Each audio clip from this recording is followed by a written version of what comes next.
Welcome back, everyone. All right, so we have auto leased, and I went for about 55 minutes because I did.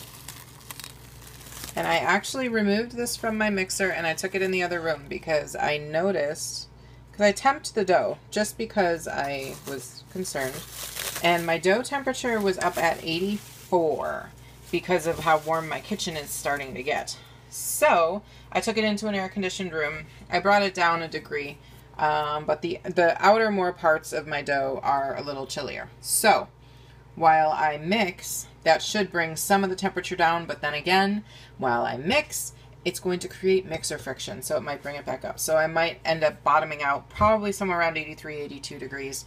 Not ideal, not fatal. So let's turn you guys around and we will finish our mixing. Hi. I think that's the angle. Nope, other way.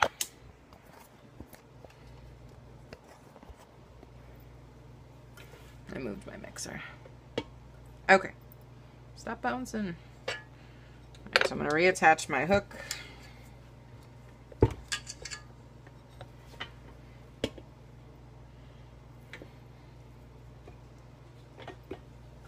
And we are going to add our remaining ingredients, which is salt and the remainder of our yeast. Salt, we've got 1 tablespoon or 0.6 ounces. Better to use a tablespoon. 0.6 can be tough on many mixers. So 1 tablespoon, I've already got it measured out.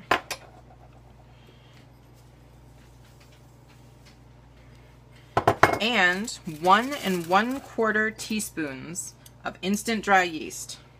This I do not have pre-measured. Sprinkle it evenly.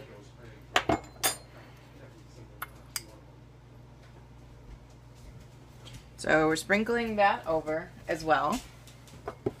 And we are going to turn this on. Our mixing time, remember, is going to be significantly lower because we have auto leased. Let's see if I can get that in there better. Yeah. Because we have auto leased. So we're only going to turn this on to about the 2nd speed, and we're going to be sure not to over mix. It should be soft, supple, and loose when we're done. So speed 1.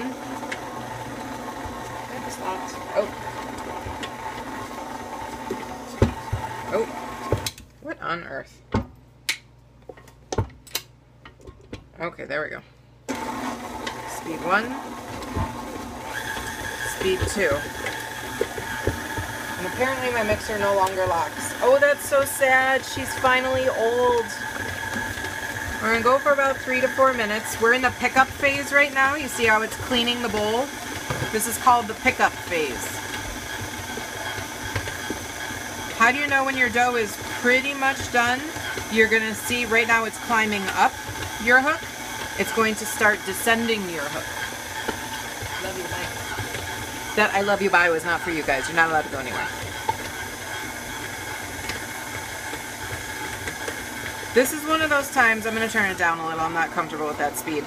This is one of those times where understanding sound in your baking comes in handy. Because whereas you may get kind of you're getting some slapping noises around the outside, you know that you're in pickup phase. You want to watch your dough hook to see it start to come down. These are all indications that your dough is changing consistency. It's not just something that happens. It's all science.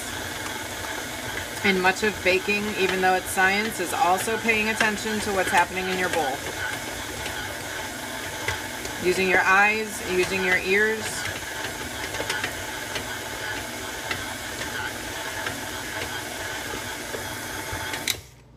Let's have a look at this real quick. Oh, she needs to be replaced.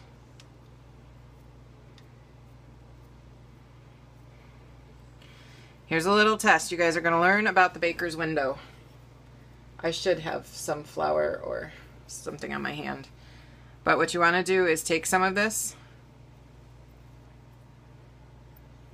and see how well you can stretch it. If you can stretch it to the point where you can see through it and it doesn't break like this, you're good. We are not yet at that point.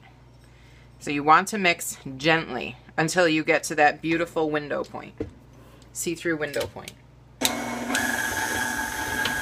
But again, my dough hasn't started descending my hook, so I know you guys can't really see that. Hang on. I actually have some dough that kind of came over my hook. Let me get that off of there. Crazy dough. Crazy baguette. All right, locked.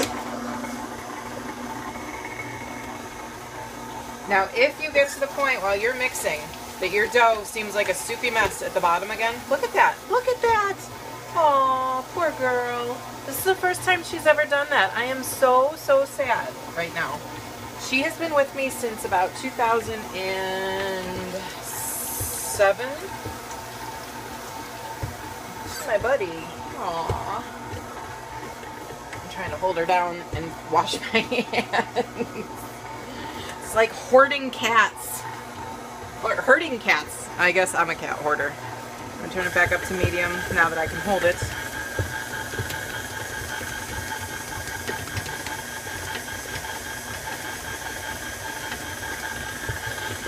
That little window, when it stretches that way, and you get that window pane look without it tearing, that indicates a optimal gluten structure. That means you got some beautiful gluten going on. I turned it the wrong way. That's not intentional. I'm not used to working in this direction. Hang on, let me get a little flour on my fingers. A little bit of flour on the fingers. That way we're not so sticky this time. This feels distinctly different already.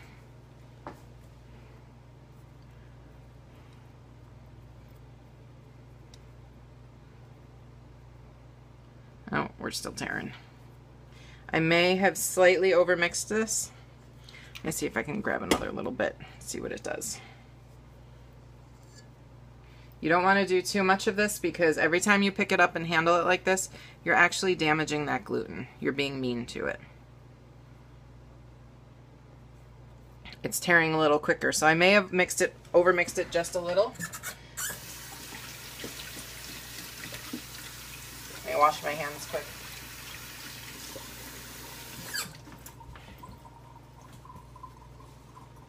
That second speed may be a little faster than I need.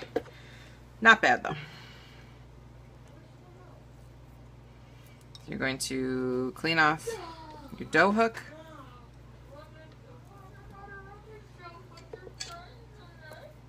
You hear all that craziness in the background? It's my kids. They have no idea I'm broadcasting right now. Washing my fingers again.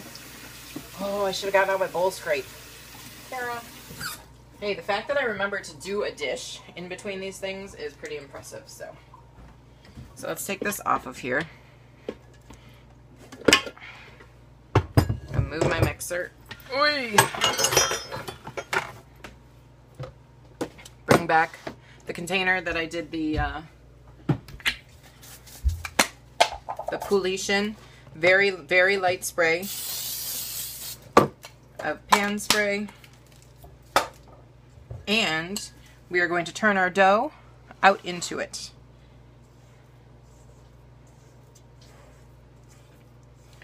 Trying not to get my hands too far in there. Trying to give it like a little push and then pull away so that I don't end up getting my hands completely covered in dough.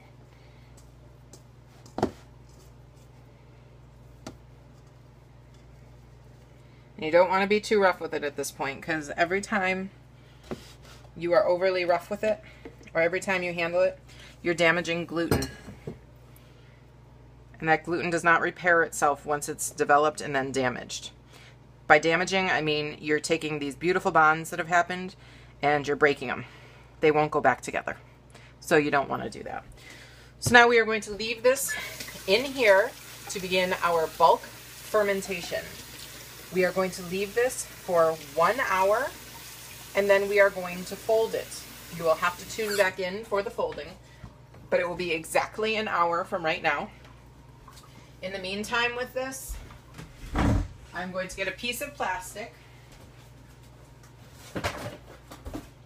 I'm coming right back. Don't go anywhere.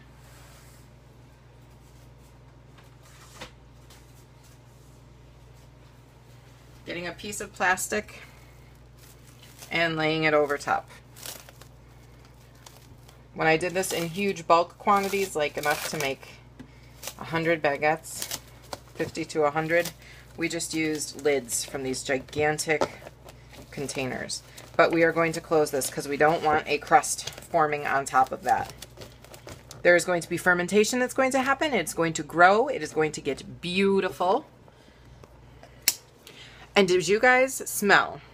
Anyone, Victoria's Sugar Art, you're doing this on Monday? Awesome. And yes, it will be on YouTube. Those of you who are doing this, when you did the auto lease, did you smell with that pouliche? Did you smell that deliciousness happening with your bread dough? Yeah, it's intoxicating. It is so good. Some people don't like that smell initially, but once you work with bread enough, it no longer smells odd. It's not like vanilla. It's not like a baking cake or baking cookies. But once you start to associate that pouliche smell with what your final bread is going to be, it makes your mouth water. Honest to goodness. So, all right, so 1 hour from now, I'm going to set my timer because otherwise I forget. 1 hour. And I will be back to show you how to fold. In the meantime, what you need to get ready... Oh, get that out of the way. What you need to get ready is a nice clean work surface. I'm actually using a beautiful big wood board that I reserve for tutorials only, actually, so that it's beautiful and well kept all the time. A little bowl with some bread flour in it. This is your bench flour. And a little brush. And you're also going to need a little bit more plastic wrap after this as well. You also need your hands. They're your best tool in the kitchen. So clean work surface. You can just use your table or even a marble slab if you have one, that's fine. I use this because it's pretty. Wood though, guys, is ideal for handling your bread. Wood is really what you should use. Not laminated wood like that either. Straight wood cutting boards. And your brush. Okay? All right. I will see you guys in exactly 1 hour.